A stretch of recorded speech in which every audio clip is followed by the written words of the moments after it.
We're back once again. Today, we're going to be discussing business licensing, what it is, whether it's got a place, and yeah, does it really matter?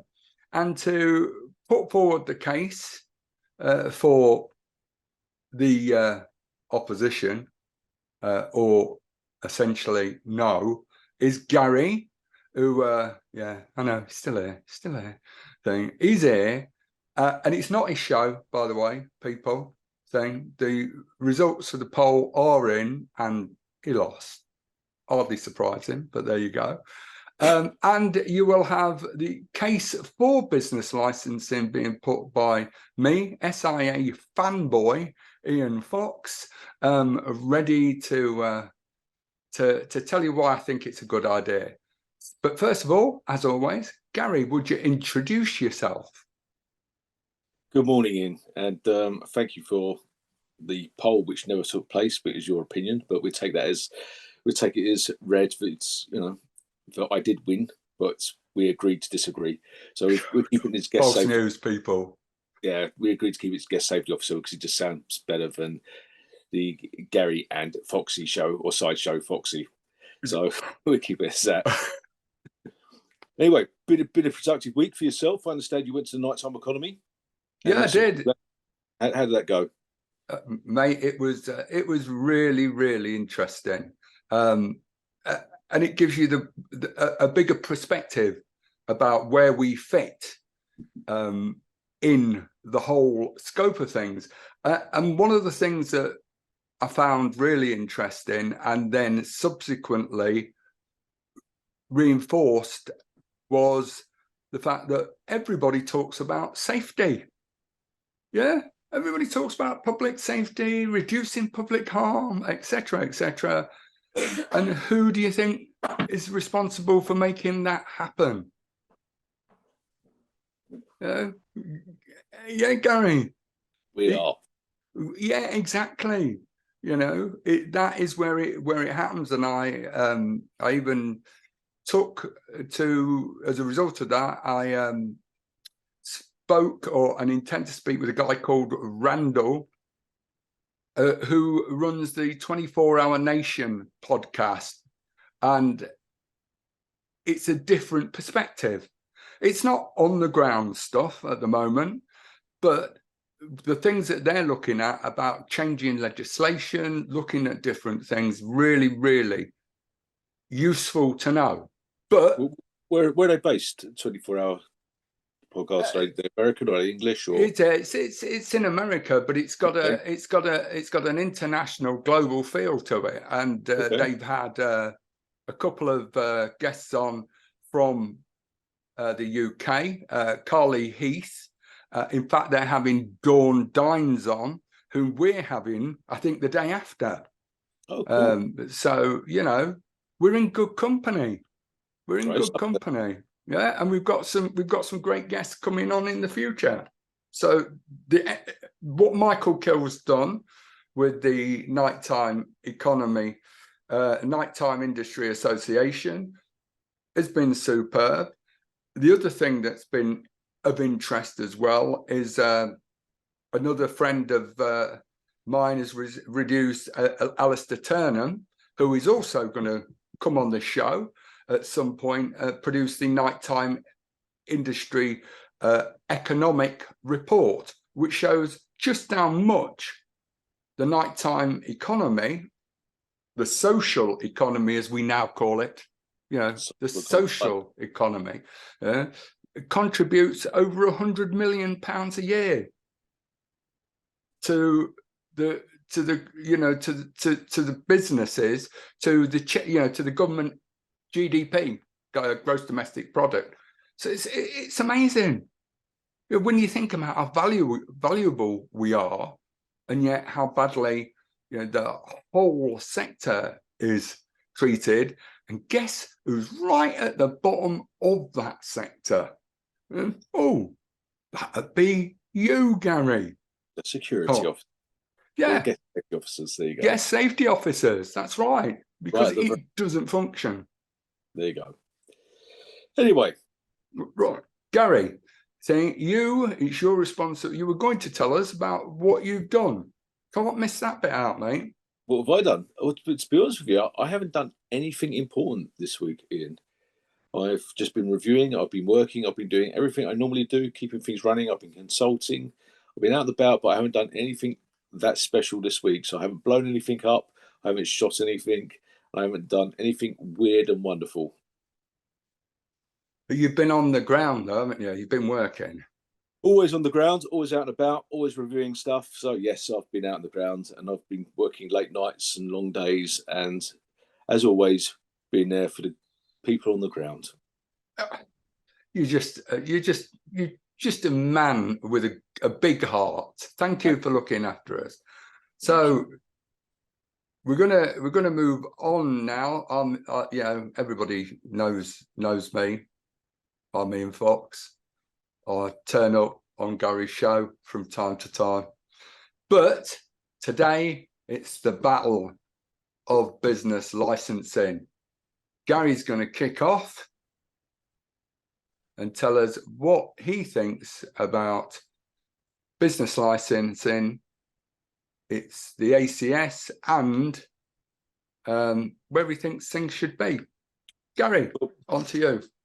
Well, thanks for that, because I thought you were going to lead on this because it was your baby, because you're all up for business licensing. No, but my main thing was about the ACS more than anything else, rather than business licensing, because business licensing hasn't come into effect as yet, and we actually don't know what business licensing is actually going to be about. One thing which concerns me regarding business licensing is it going to be another ACS scheme, which is a complete waste of time. It has been a waste of time. What's business licensing really going to involve? What are they going to put into play? How is it going to work with the businesses or with the security industry?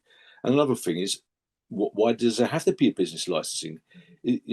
Does John Lewis, Waitrose, do they have to have a business license? I don't know. I don't work for John Lewis's or Waitrose, but I'm hoping to get paid there by sponsoring there. But no, that's another point. No, but the thing is, do they require business licensing? I mean, to run a security company, or be a director of a security company, you have to have an SIA license, frontline or non-frontline. To run a regular business, you don't need to have a certain license to open up a cafe. You don't need a cafe-specific cafe license. You still have to do the tests. You still have to make your hygiene and bits and pieces. But I believe, correct me if I'm wrong, that I believe the security industry is the only industry you have to have an SIA license to be a director of a company. Am I right or wrong there, Ian? Do you know? I think that there is some merit in what you say on that. Yeah. But all I will just say on that, just to clarify, is there are a variety of licenses and hoops that every business has to just jump through. Whether or not a license is the icing on the cake is a different thing. I can certainly tell you from a social care perspective point of view, then you have to go through CQC, which effectively means you're licensed. CQC is a very, very different ball game. Absolutely different ball game. We're starting to go down the medical route on that front. It's very different, so we won't go that far. But what is business licensing actually going to do for the industry? The SIA consults all these major players, and they all jump up and down, and all these people who've never done frontline in their life, they've been business people where they're directors. Yes, we want business license, we want to get rid of things. Will business license get rid of the bedroom companies? That's what they want to get rid of, bedroom companies. But all companies start somewhere. Some of these bedroom companies turn out to be great companies and then go further. But what is business licensing actually going to do? Is it going to still incorporate the ACS scheme? Which at the end of the day, after speaking to a number of big players, that they all look at it and go, they've wasted money with the ACS, and these are big players. Where's this business license going to take place, and how's it going to happen? Is there anything else that you want to add? Well, there's very little I can actually say until we actually see stuff about a business license. What's it going to be? At the moment, we're surmising. you know, I can only surmise what it might be, but until we actually been told what is in this business license package and how is it going to help, there's not a lot I can say. I'm not happy about it. It might be a brilliant idea, you know, it might be a great idea with things like, let's have a look at people like G4S, for example. You know, they're an ACS registered company, but their crime and punishment side is not an ACS, doesn't need to be part of the ACS. So they've got a way they've been fined millions of pounds, or they haven't been fined millions of pounds, but the SIA can't do anything about it. Now, if they had business licensing and they were licensed under the whole scope, would the SIA then be able to do something about the fact is how they train their staff, how they're interacting with the people on the ground? So that could be a good thing. But again, it's all up in the air. So what is business licensing? Do you know? Well, let's see. First of all, I'm gonna start off by putting it in caveats, because a lot of what you say and a lot of what is said about the ACS is well, it's true, no doubt about it, Gary. You know, I certainly wouldn't put a company through that at this present moment in time, and that I speak as someone who actually took a company from not being ACS through to being ACS. You know, got them, you know, got through the whole process, did it all, etc., and they've gone on and have been successful. And at the time, not being ACS was basically a bad business decision. Is that 6-7 years later? It's nearly 8. Blimey. So 8 years later, is that still the case? And the answer is no. I wouldn't invest in ACS right now. Well, so you know, we say that. I mean, you've got to look at it. My previous company, we went to do the ACS scheme, and you know, you got to jump through hoops. It's the ISO 9001, watered down a little bit. And what are you actually getting out the ACS? You know, you're getting audited by the SIA. You get audited by them. They can come in and they can tell you what to do. But what are you actually getting out of it? What is actually the main? You getting anything extra out of it? The answer is really no. I mean, and if you're paying the SIA, are they then becoming a service provider because you're paying them money? You know, the answer to that is they're saying no. We're there to audit you and regulate you. You know, but hang on, you're paying them money. Now, I believe, and I quote one of the people there say, I'm the only person who actually got my money back from the ACS because I decided it was a wrong move for our company, and I still stick by that.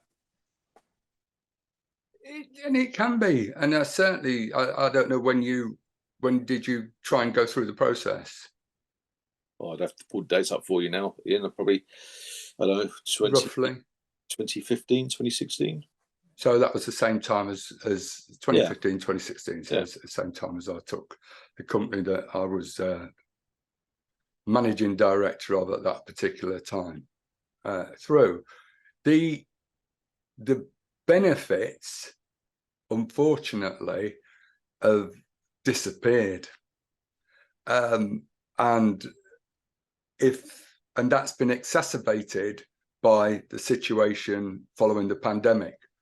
The labour shortages that exist now mean that companies, organisations, predominantly were supposed to be government contracts, licensing authorities, etc., only went to ACS companies. And therefore, it had value. When crowd management companies do, you know, when they're doing the festivals, then being ACS counts, or did count. But now there are no bodies. You've got a 20 to 30% shortfall in staff. They can't find people. I've got a friend of mine, you know, who regularly gets 50 grand contracts from the NHS when it's supposed, and he's not ACS. So why should he pay out that kind of money? I don't know if you know that the ACS rakes in about £2.4 million a year for the ACS, for the SIA, which they then subsequently disperse in providing the rest of their services, as part of the rest of their services. That's part of the £30 million that the SIA rakes in annually. Perhaps rakes is not a great word, but it's the only word I can use. And I look at the cost of the SIA at this present moment in time, and I can't see where the value is, because I could bring up some figures, and I'll put some figures down on the links afterwards. But you're looking at enforcement issues. They've carried out just over 1,000 enforcement visits. That's 3 a day. Yeah, they've recovered and carried out 30. They've recovered about £138,000 in fines and prosecutions. And as I say, I'm sorry, I'm not exactly accurate with the figures. I don't know where they've gone on my computer that I'd prepared, Blue Peter style. But so 2.4 million, or £30 million to recover, £138,000. It's a sum that doesn't add up for me at this present moment in time. So despite being a fanboy in every sense of the word of the SIA and of business licensing and its possibilities, then I fully understand where everyone is at the moment. And then when you take the big companies, you have to ask, how does ACS benefit them these days? And I can't see it. They're paying out large amounts of money for very little return. Well, as you just said, the numbers don't add up there, Ian, at all. And it is, I think it's a waste of time. I think it's a complete waste of time and money on it. They will disagree. They're doing their road shows at the moment. They've got lots of things going on out there. But, as you said, if they're spending 30 million and they've recruits 100,000, your figures don't add up. And it doesn't add up at all. But, we're going off the point there, because at the end of the day, what we should be talking about is this business licensing. I mean, you are a fanboy of the ACS. I do believe you even applied for a job as an ACS advisor or going out there. I did, and I would have loved to have. It was a job I would have loved to have done, but because I do believe in it. I believe in the SIA. Despite my faults and my arguments with the SIA are purely to do with what disappointment about what they could do, what they what they can be, and what they become. Now, this for me, business licensing, is last chance saloon. You see, just to interrupt you there, I don't think we don't all hate the SIA. I think you've just hit the nail on the head there. And the fact is, we're just disappointed of what they should have become and they haven't become. And now what they are is a toothless tiger. And, they're doing things on a very low scale. I mean, you only got to look at their training exercise. I know we're going slightly off tangent here, but when they're doing their training scenarios, they're rubbish, absolutely rubbish. And, they put these pictures up, and the pictures are poor quality. They show no PPE available, but they're not transparent in anything they do.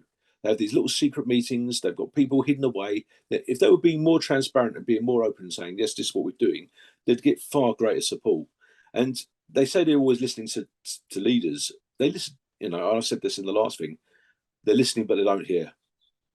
They've come and spoke to me. I mean, I've had dozens of meetings with them. I've told them bits and pieces. Have they done anything? It's not just me saying the same stuff. Everyone's saying the same things to them.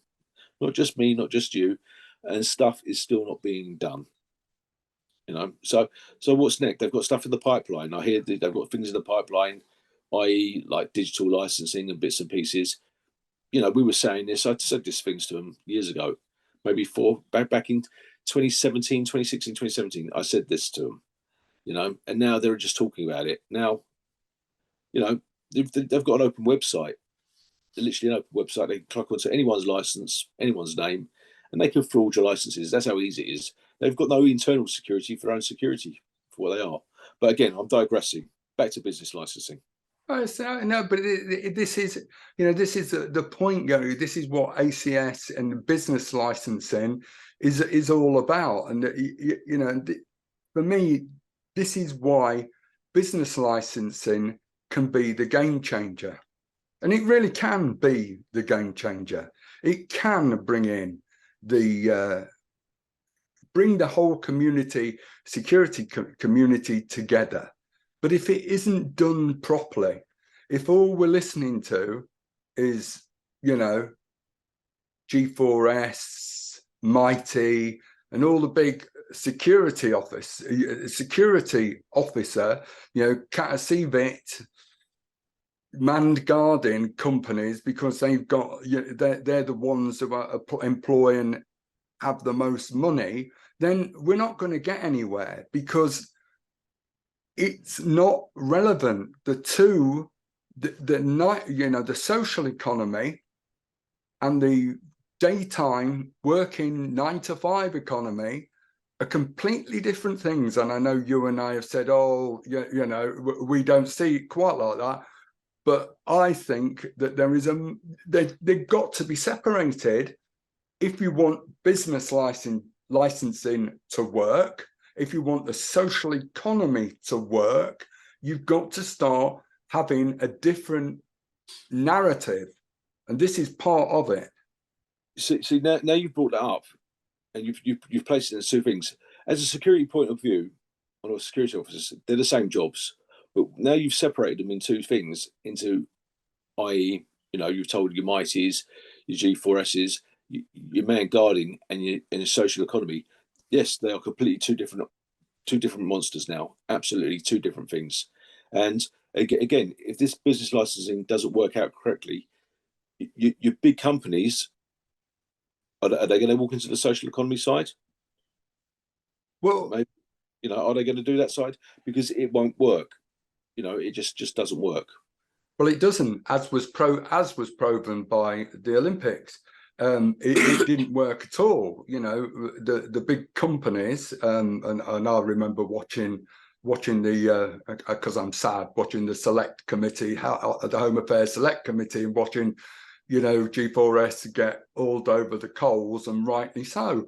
But what we have to understand, and I'm going to just start saying it, is what people don't properly get is the SIA is a regulatory body.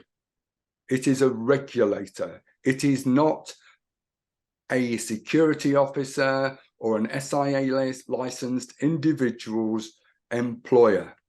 They have absolutely no control over where you or any other licensed steward decides to work, how much they decide to work for. That's down to them. They can't do anything about it. It's not within their remit. Similarly, when you get to the situation with the ACS, they can only go through and investigate and spend time investigating ACS companies. Now, when you get a situation where a company can hive off, separate part of its operation so that that part is ACS, but the rest of it isn't, then we're now in the wrong place. And this for me is where business licensing has its opportunity to strike gold and level up the playing field. Otherwise, waste of time. That's if they do it that way. If it's going to be, i.e., like the ACS scheme, it's not going to have any effect at all. You know, it's going to be another toothless tiger, and all you're going to do is create that division again. I mean, again, this whole ACS thing, you can only work certain areas if you've got ACS. We know that's falling out the window now. But is that even legal? Is that even legal? Say can companies actually say, if you've got the ACS thing, you can only work for us, or it's been put in their license? Isn't that discriminatory?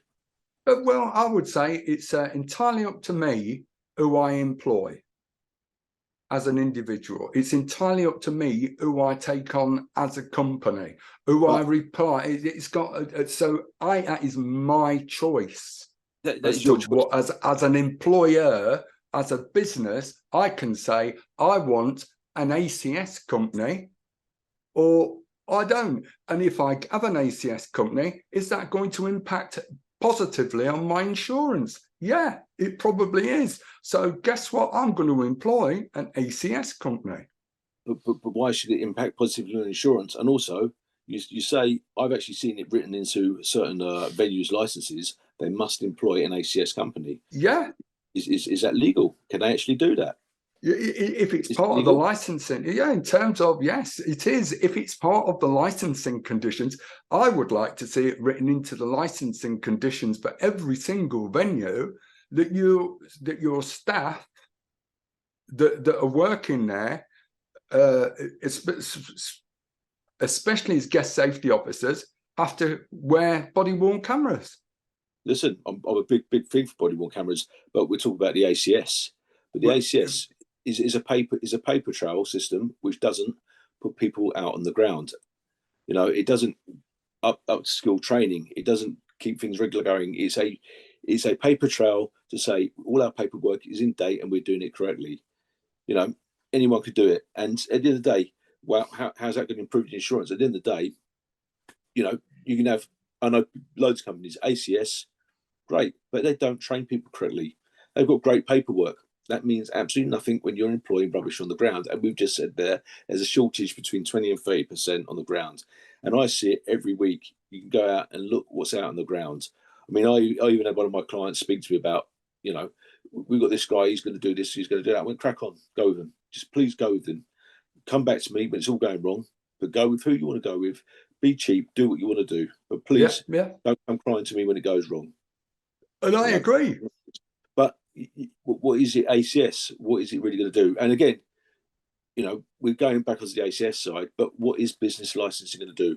Do you know what's on the business license agenda? Do you know how it's going to work? Well, do I absolutely know for sure? Of course not, because it isn't published. But nobody is. But what I do, but I'm not here to talk about what it is, or because I don't know, just like you don't. What I'm here to talk about today is about what it could be. What everybody who sat in the room, I sat in the room October, I think it was the 10th or 10th or 12th, in 2010, yeah. And James Kelly was there, head of Mighty. 13 years. Yeah, it was 13 years ago, and nothing has changed. Well, I wouldn't. You're certainly not. I'm here, aren't I? Because if it had changed, I wouldn't be here. I wouldn't need to be here. There you go. So but that isn't the point of what we're talking about here. What we're talking about now is the things that of what can be right. Okay, things have gone wrong. We can't change the past. You and I, Guest Safety Officer Lobby Group, can do nothing about what's gone on. All we can do is to try and influence the future by making sure that people know what things are in reality. You see, because I will happily sit here and will continue to be someone who advocates for the boys and girls on the ground who are actually out there doing the job. Always, they're my first priority. And if business licensing, which I hope can do something positive, then that's what I'm going to push for. But there's no just good, oh yeah, well, wait and see. I'm not here. I'm not a wait and see guy, Gary. I want to say, I'm going to put my thing, I'm going to say, this is what I think it should look like. And I want you to say what you think. And I want people, all of us to turn around and say, this is what we want. We make this happen. We are the first responders.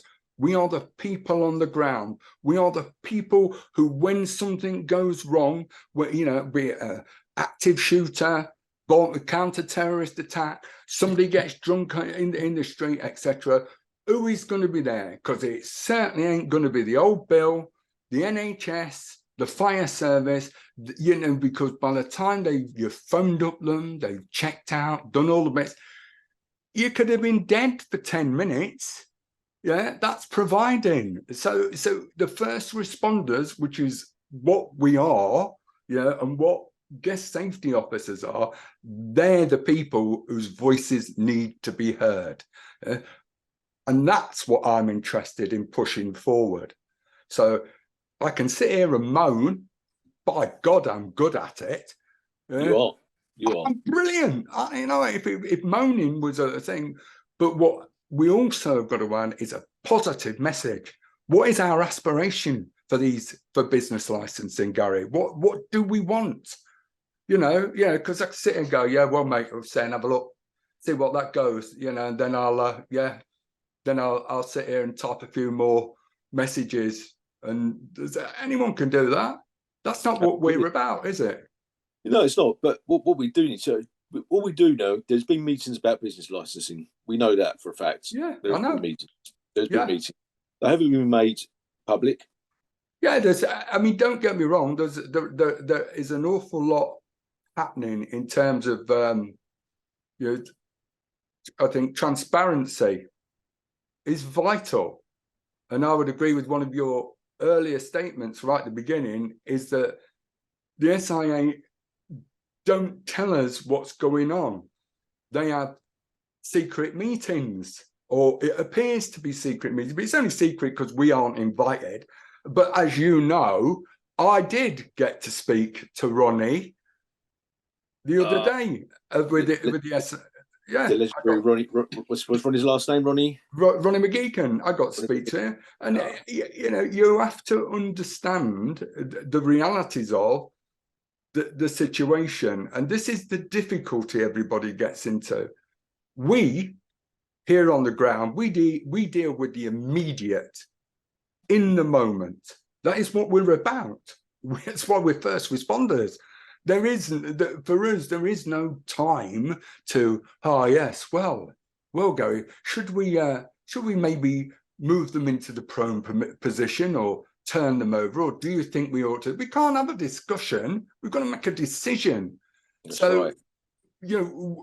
We on the ground, we are shot callers, instant shot callers. This is my decision. This is what I make now. When you progress up the chain, as you get to the politics side of it, then, well, no, mate, well, I've got to feed in here, and my mate's over here from this, from where is it, the security side, my security mates have got to fill in, and my crowd management mates have got to thing in, and the education group, oh yes, well, they've all got to be trained and they're going to have to go through this, and then all of these people put their little tuppence worth in. It takes years to get through.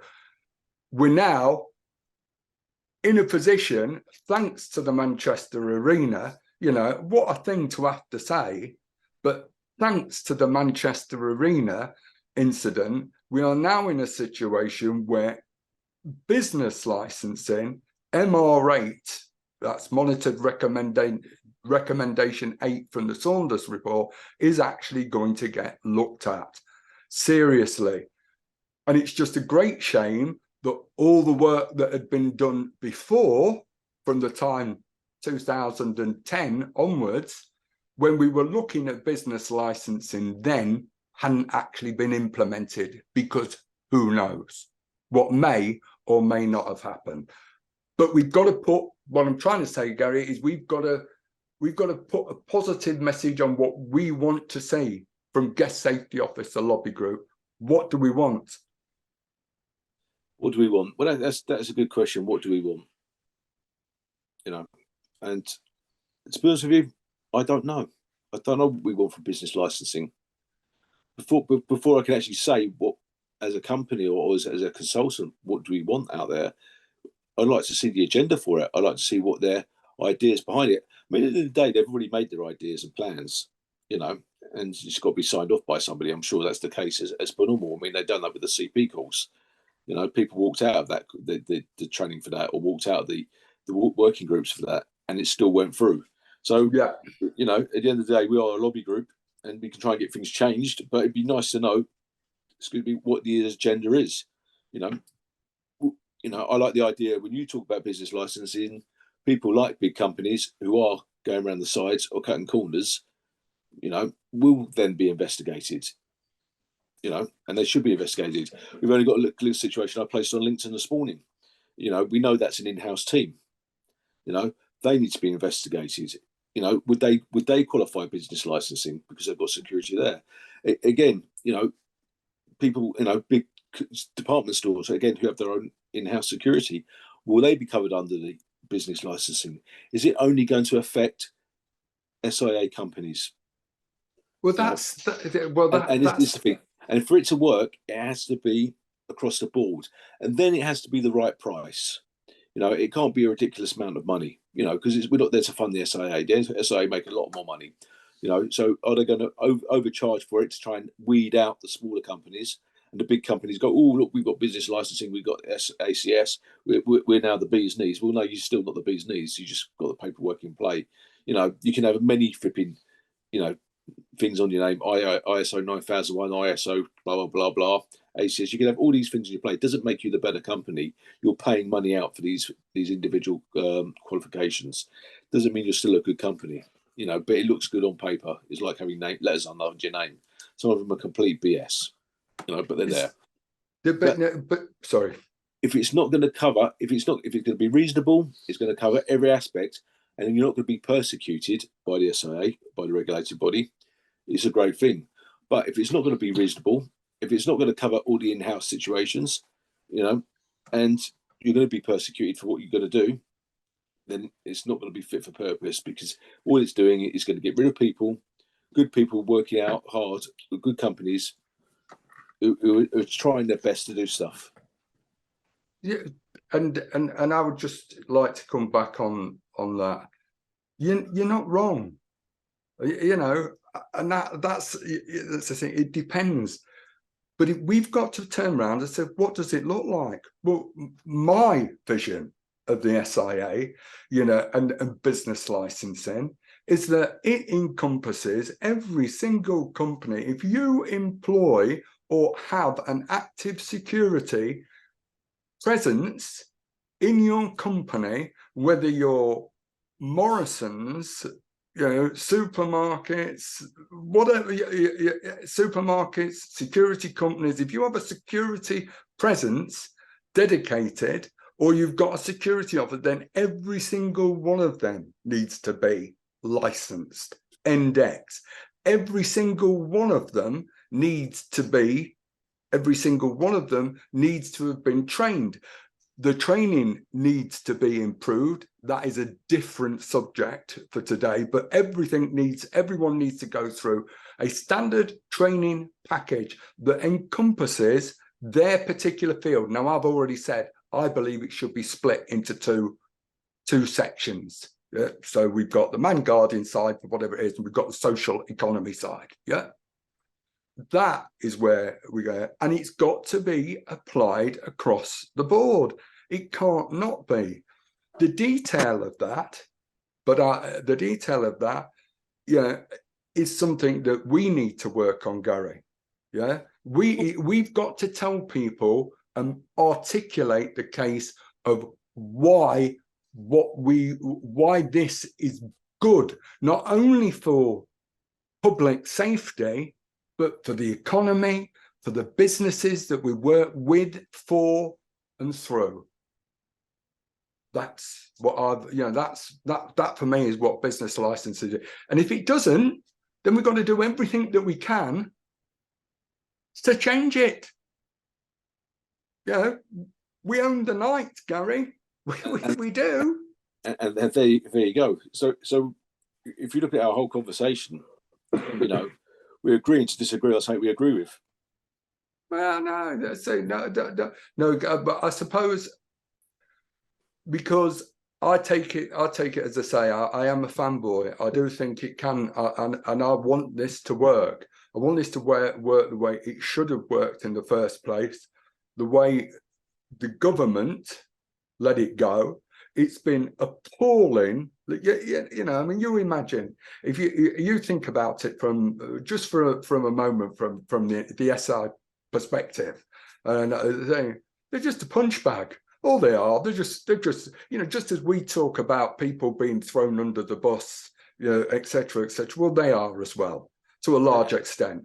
Absolutely. Yeah, the government just turned around, because what we are is police. The government are putting in, and that, you know, and I do want to make this clear. You know, remember it was Tony Blair and his pals, you know, that put in the SIA in the first place, and it's continued on and will continue on. It's disgraceful. Nothing's changed. All it is policing on the cheap. We're expected to pay for our own training, you know, so that we can go out there and protect you, or you know, protect you, your family, etc., you know, for £10 an hour. There you go, mate. Got to, you know, we've got to change the narrative, Gary. That's why I'm here. You know, that's what I'm here for. Positive. Yes. Come on. We'll have a vote on that. I can't disagree with you, Ian. I agree with you. I agree with you. There's nothing I can. There's no point me disagreeing with you, because there's no point. We're both here for the same cause. Yeah, exactly. We're both here for the same cause, and at the end of the day, you know, I don't know how we're going to change it. Well, I do know how we're going to change it. We're changing it by doing what we're doing now, and it's how we're changing it. And this, yes. this is the whole reason why we've got the GSOs, you know. And just out of interest, just to go off with the dynamic, are we actually getting some new patches made up for the security company? One of them I work for will have GSO on the back, guest safety officer. So really? Absolutely, I think it's a good thing to have that out there, and it just says it a little bit more. It just says something a little bit more better than security. I think so.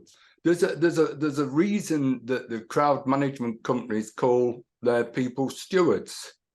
Yeah. Yeah. As opposed to doormen.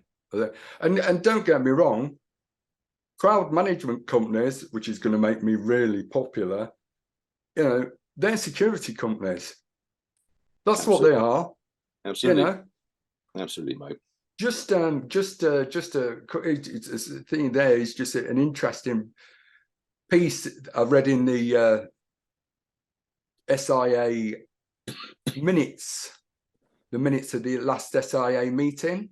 Yeah, they're looking at sports grounds, etc., etc. You know, there's a disconnect of some description between sports, because they're exempted. And again, there are far too many exemptions going on. I don't know, Gary, just let me ask this. You know, if it looks like a duck, talks like a duck, yeah, walks like a duck, is it a duck?